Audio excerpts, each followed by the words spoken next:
Oh, boso mono na banque ça liboma te soda 3 mois salaire ne bafutaka ye te yango aye kosilika na banque alongoli bilamba bakoboma ye lelo mbongo na ye se mbongo na ye oyo boso mono soda na banque of Africa en plus soda FARDC alongoli teni ye wana tikali mutakala 3 mois azwaka salaire te bafuta ye mbongo na ye bongo so bafuti ye mbongo na ye wana alongo awa otala bino moko voilà otala bino moko degré mboka ekomi 5 jours ozomona voilà 5 jours libanda voilà otala ndenge soda azokolata bilamba voilà. Combien de mois? Combien de mois?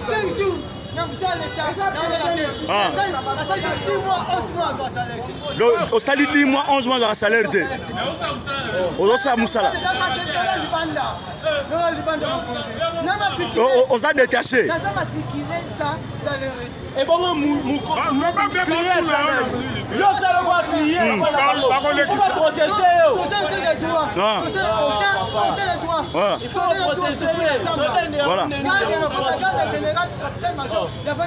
voilà.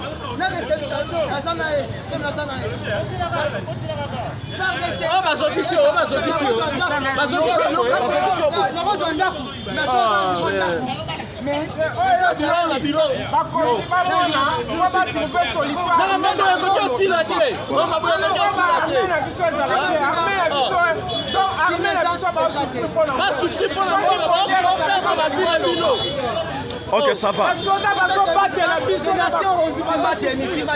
Si maintenir là, ça c'est tenir.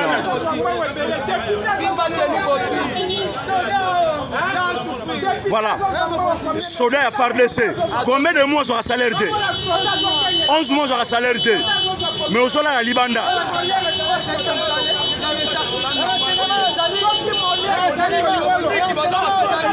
Ok. Basoda la biso mbongo ezate basoda ba nyokama gouvernement Monique soda étranger Monique alors la place a bien à Pombe mais basoda la biso non ça va tozo lancer ok ça va ça va na mitina ba Monique